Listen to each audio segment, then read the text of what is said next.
За та бүхэндээ энэ өдрийн минь дүргье. За Идрот гишүүнийг хүнсүдэ аж ахуйн сайдаар томилогдсон тул их баяртай байгаа. Орон нутагт ажиллаж ирсэн орон нутгийн амьдрал ахуй орчин нөхцөлийг мэддэг ойлгодог юм хүн сайд болсон тул их баяртай байгаа.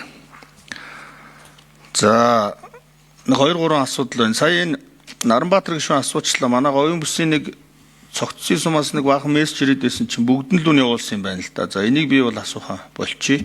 Ерөн зүгээр нийтэд нь ингээд хамааруулаад ярихад бол үнэхээр бүс нутгийн хувьд бол ялангуяа хавар цагт гол одоо малчтын санхүүгийн их усүрийг бий болгож идэг нэг ноолуур нь хамгийн бага үнээр авагддаг. За тоос шороотой холбоотой заавал урхайг дагсан одоо тэр үр нөлөөнд бас одоо манай малчт маань нэрвэгдэж одоо хохирч байгаа юмнууд байдаг. Тэгэхээр зэрэг яг сайд таны хувьд бол бүх ноолуу самсны ард дээр бид нар дуудлагуудалтаа зохион байгуулах байд юм уу арга хэмжээ авъя гэж ингэж хэлэх шиг боллоо. Энийгээ бол заавал авч хэрэгжүүлж өгөөрэй гэж одоо хэлэх байна. Өнгөрсөн жил ноолуурыг бас нэг дараагийн дамжлагад оруулах, бас нэг самнах үйлдвэрүүдэд дэмжих юм зорилгоор бид нар бол малчтайгаа бол одоо хохироосон гэх нь хайшин. Гэхдээ ямар ч ясан жоохон учир дутагдaltaй сэтгэл дундуур бол үлдээсэн. Ноолуурын үнийг одоо хязгаарлаж барьж. Тийм болохоор одоо тэр аж ахуйн нэгжүүдтэй энэ саналыгаа тавиад тэгээд энэ малчтын ноолуурыг ялангуяа энэ манай бүс нутгийн говийн бүс нутгийн энэ малчтын ноолуурыг арай жоохон өндөрхөн үнэтэй авчих юм боломж нөхцөлийг гаргаж өгөөрэй гэж одоо хэлмээр байна сайдад. За энэ дээр нэг юм юу хэлчих. За тэр энэ түн шатхууны асуудлыг хэдэн аж ахуйн нэгжүүдтэй ярьсан юм байна. За одоогоор 10,000 тонн түн шатхууны гэрээ байгуулъя гэж ярьснаас нэг 6,100-ыг авчаад байгаа юм шиг байна, тийм ээ. Энэ үлдэгдлийн яахын нэгдүгээр. Хоёрдугаарт энэ яг бодиттой том үн үү?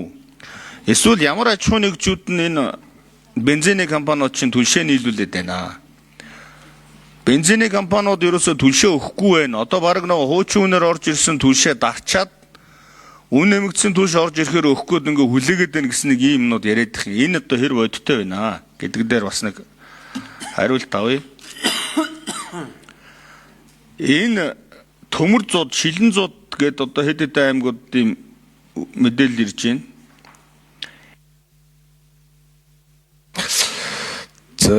За хүү мөгөд гişүн нэг минут. Энэ хэзээний мэдээлэл вэ? Өнөөдөр чи одоо 4 сарын 14 болцсон байна. Тэгэхээр зэрэг энэ мэдээлэл одоо арай эрт мэдээлэл үү? Өнөөдөр өчтөр уржтрын мэдээлэл үү гэдэг. Энэ дээр нэг тодорхой юм асуучмаар. За 3 дугаарт энэ төмөсний үрийн асуудал орсон гинэ. За Улаанбаатарын үрийн асуудлыг бол бид нар ойлгож байгаа.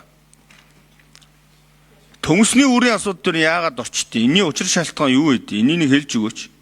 Энэ авсан хураасан нөгөө төмс нь одоо үрээ хураадгүй юм уу? Нөөцөд авдгүй юм? Эсвэл авсан нөөц нь одоо муудад сайдчихдээ юм?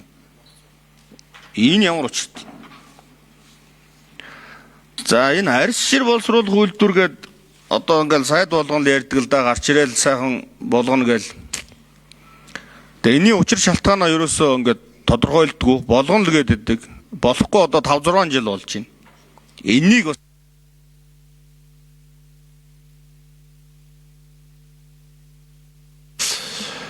6 номер сайд хариулъя.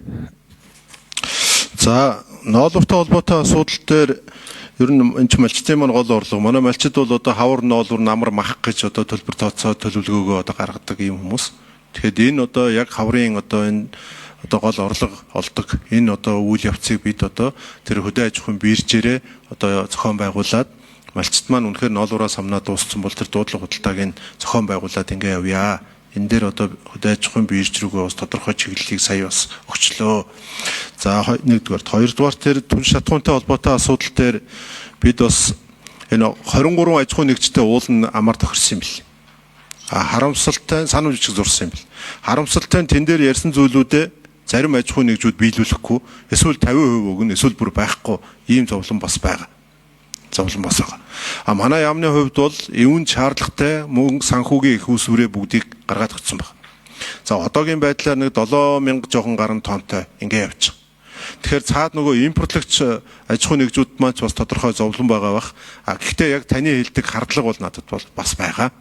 Оруулж ирсэн түлшээ одоо үн өсгийг хүлээгээд байна уу үгүй юу гэдэг хардлага. Гэхдээ бол энэ аж ахуйн нэгжүүд зарим нь бол дийлэнх нь 13 4 аж ахуйн нэгж нь бол хэлсэн ярьсандаа бас ингээд гэрээгээ биелүүлээ, санамж бичгээ биелүүлээд ингэ явж байгаа. Тэгээд энэ болгоны ард дээр бас нэг дүгнж үзэх одоо цаг хугацаа бас бидэнд байгаа. Аж үйлдвэр эрдэс баялагын яамд бол энэ талаарх мэдээллүүдийг нь бол тогтмол өгж байгаа. Хэн нөгөө тэн нөхгүй, хэн нь одоо ярьсандаа хэн нь одоо багасгаж, хэн нь зүгээр амсуулах төдий яваад байгаа вэ гэдэг дээр бол бид бас эргээд ярих цаг гарах байхаа. За энэ төмөр зуудтай холбоотой асуудал дээр энэ байнгын хорон танилцуулга маань өөрөө нөгөө өвлжилт, хаврын тариалан гэсэн учраас өнгөрсөн өвлийн нөхцөл байдлыг бас дурдаад өнгөрсөн юм аа. За энэ төмсний үрэн дээр бол одоо бас туйлын хэцүү байдал үүссэн юм байна. Өнгөрсөн жилийн энэ ган одоо манай Төв аймгийн Жаргалант сум бол Монгол улсын төмсний хэрэглээний бараг 60% хангад юм биш. Гэтэл тэнд ган болсон. Дээрээс нь төмсний өвчин гарсан. Тийм учраас одоо төмсний тариалтан дээр хүндрэл үүсэж байгаа. Тэгээ өнөөдөр одоо энэ өнгөрсөн энэ 7-8 хоногийн хугацаанд бид нэр Иркутск, Оросын бас зарим нэг хотуудаар явж 5000 тонн төмс ирээд одоо 4500 одоо 4 сарын 15-нд эхний одоо 3000 нь одоо Жаргалантын аж ахуй руу очиж эхлэхээр ийм гэрээ хилцлүүд нь хийгдээд ингэ явж байна. Тэгээ ер нь цаашдаа бид ингээд бүхэл бүтэн улс олон одоо аян ингэж байгуулад тэгсэн хэрнээ төмсний үрийг нэг одоо аж ахуй нэгжээс тэнд одоо улс төмснийхөө үрийг гуйгаа явж байгаа гэдэг бол бидэнд бол харамсалтай зүйл. Тийм учраас ер нь төмсний үрийн хангалтан дээр, хангамж тал дээр, нутагшуулах тал дээр, үржүүлэх тал дээр энэ яг энэ тариалангийн бүс нутагт энэ үржүүлгээр энэ тариаланд одоо бас ажиллаж исэн олон хүмүүстэй бас хамтарч ажиллая, эрдэм шинжилгээний байгууллагуудаа ийшээ татаж оруулъя гэсэн ийм одоо чигтэй байгаа гэж ингэж хэлье. За арь ширний үйлдвэр дээр би бол одоо яг л бодит байгаа байдлыг хэлж байгаа маа. Бид одоо дархны үйлдвэр гэж нэг хэсэг баахан ярьсан. Тэр нь одоо өнөөдөр бол одоо тэг зогсолт хийсэн ямар нэгэн тэнд арьшир боловсруулах үйлдвэрийн үйл ажиллагаа бол явагдахгүй юм бэл. Тэр баахан хөгжлийн банкны зээл хувь гээд бөө хэрүүлтэй юм бэл. Энэ олон одоо үйлдвэр технологийн паркуудаас өнөөдөр хамгийн амжилттай явж байгаа нь би бол эмэлтиг байна гэж харж байгаа. Говь сүмбэр одоо Дорноговийн нутагт байгаа тэр бол одоо хувийн аж ахуйн нэгжийн тэр том төсөл бол маш сайн яваа юм бэл. Тэгэхээр ер нь бол яамны зүгээс энэ арь ширийг эргэлтэнд оруулах, дээрээс нөгөө арь ширний холбоо, энэ нөгөө гутал цүнх хийж байгаа, энэ цагаан алт төлбөрийн хүрээнд одоо хүчин чадлаа нэмэгдүүлж байгаа энэ аж ахуйн нэгжүүдтэйгээ бид нэр бас арь ширний асуудал дээр нэлээд сайн цогц одоо төлөвлөгөө гаргаж ингээд нэг ажиллая. Бид одоо малчтаа үйлдвэр дархны үйлдвэр гээл нэг хэсэг баахаа явсан эмээлт гээл одоо ингээ яриа яваад байгаа байхгүй. Тэгэхээр яг аль нь бодиттой юм, аль нь одоо худлаа юм бэ гэдгийг үннээр нь хэлээд шийдлийн төлөө яам хамтраад ажиллая гэсэн бодолтой.